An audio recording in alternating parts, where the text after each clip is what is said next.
Assalamualaikum warahmatullahi wabarakatuh. Saya Atika dengan NIM 203060006 dari kelas PTNC, Program Studi Peternakan Fakultas Pertanian Sumatera Utara. Hari ini saya akan menjelaskan tentang anatomi dan fisiologi ternak dari ternak Anas Platyronchus domesticus. Untuk memenuhi tugas praktikum mata kuliah produksi ternak unggas yang diampu oleh Ibu Tati Fidansari SPTMP. Baik, pertama saya akan menjelaskan tentang anatomi eksternal pada unggas. Pada unggas terbagi atas beberapa bagian. Yang pertama ada kaput, lalu lanjut ke kolum, setelahnya adalah trunkus. Pada trunkus terbagi atas dua, yaitu ekstremitas anterior, lalu ekstremitas posterior pada bagian bawah. Dan selanjutnya adalah kaudal atau ekor. Pada kaput terdapat rostrum atau paru yang terbagi atas maksila dan mandibula. Lalu selanjutnya ada narus anteriores, lalu oronontisus dan porus acousticus externus. Lalu kolum ini menghubungkan antara kaput dan trunkus. Kolum ini dimulai dari akhir dari kranium sampai ke pangkal poste. Sedangkan trunkus dimulai dari pangkal poste hingga ke pangkal kaudal, dan setelahnya adalah kaudal. Baik, selanjutnya saya akan menjelaskan tentang bulu yang ada pada unggas. Pertama ada plume, lalu plumule, dan yang terakhir adalah filoplume.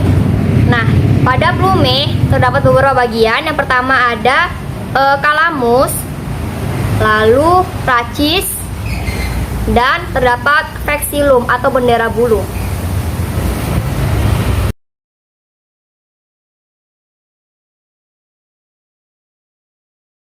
Baik, selanjutnya saya akan menjelaskan tentang tulang yang tampak pada ekstremitas anterior dan posterior pada unggas. Pertama ada tulang humerus, lalu radius, ulna, lalu ossa carpalia, dan digiti. Nah, pada bagian bawah yaitu femur,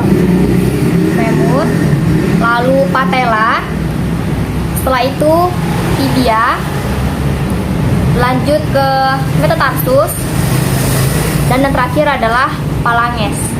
Nah, pada phalanges ini terdapat selaput yang membantu unggas itik ini untuk berenang di air ataupun berjalan di lumpur. Berikutnya adalah topografi yang terlihat saat unggas dibedah.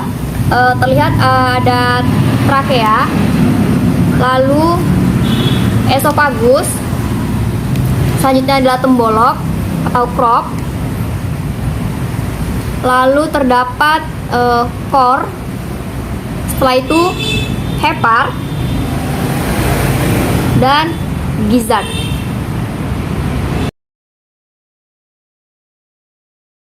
Selanjutnya, saya akan menjelaskan tentang sistema digestivus pada unggas. Pertama, pakan akan diambil melalui rostrum, lalu akan masuk ke dalam kapum oris. Pada kapum oris dihasilkan saliva yang akan menghasilkan enzim amilase yang berfungsi untuk mengubah karbohidrat menjadi glukosa. Setelah makanan dikunyah, makanan akan masuk ke dalam esofagus. Pada esofagus ini terjadi gerakan peristaltik yang akan mendorong makanan menuju ke crop. Pada crop, makanan akan disimpan sementara dan akan dilunakkan dengan getah yang dihasilkan oleh crop dan bakteri yang menghasilkan asam. Proses pencernaan selanjutnya terjadi pada proventriculus. Pada proventriculus ini terjadi pencernaan secara enzimatis, di mana makanan akan diubah agar lebih mudah dicerna. Lalu selanjutnya, makanan akan masuk ke gizzard. Gizzard ini memiliki otot yang kuat dan permukaannya tebal. Pada gizzard terjadi pencernaan secara mekanik, di mana makanan akan digiling dengan bantuan grit agar lebih halus lagi. Proses pencernaan selanjutnya yaitu pada intestinum tenue. Setelah kami ukur, intestinum tenue unggas yang kami gunakan sepanjang 121 cm. Intestinum tenue terbagi atas 3. Yang pertama yaitu duodenum, lalu yeyinum,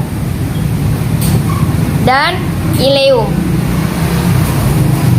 Pada duodenum terjadi proses awal penyerapan makanan. Selama di duodenum ini, makanan akan diuraikan menjadi zat-zat gizi yang lebih sederhana agar lebih mudah diserap dan diedarkan oleh darah. Selanjutnya, makanan akan masuk ke dalam yeyenum.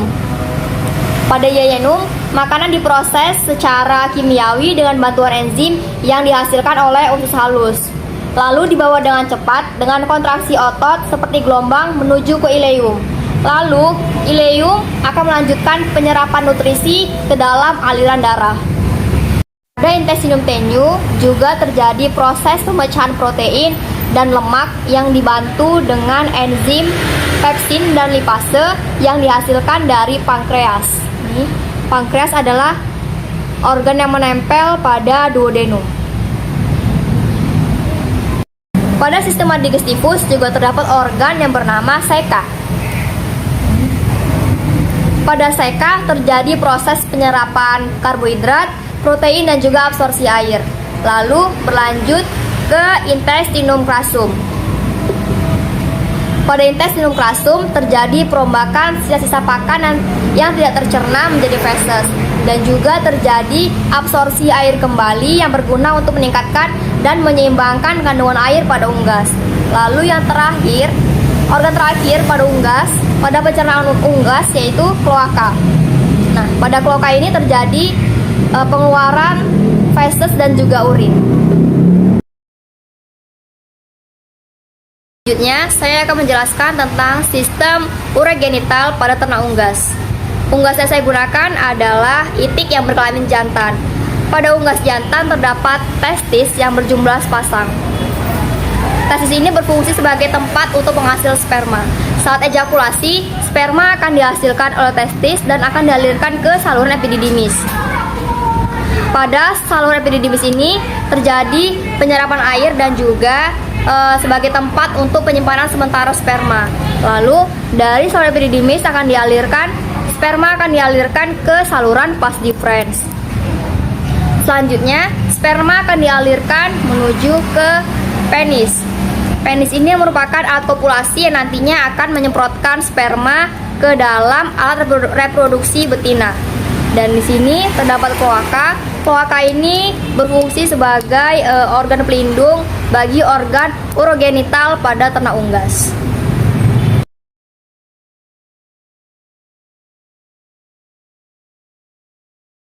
Selanjutnya, saya akan menjelaskan tentang sistem respiratorius pada ternak unggas. Pertama, udara masuk melalui nares anteriores, lalu berlanjut ke trakea. Setelah itu udara akan masuk ke dalam bronkus dan terakhir akan masuk ke dalam pulmo. Selanjutnya saya akan menjelaskan tentang organ sistema sirkulatoria pada unggas. Di sini terdapat kor. Kor terbagi atas 4 bagian. Yang pertama yaitu atrium dexter, lalu atrium sinister, ventricle dexter, dan ventricle sinister.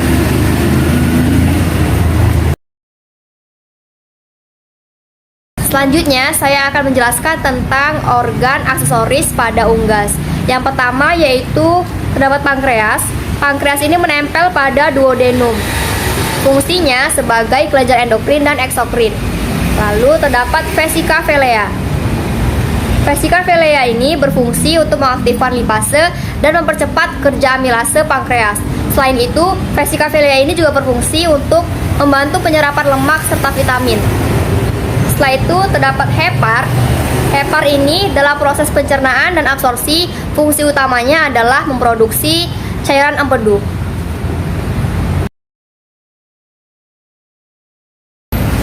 Selanjutnya, saya akan menjelaskan tentang sistema nervosum pada unggas. Yang pertama terdapat cerebrum, lalu cerebellum, dan medulla oblongata.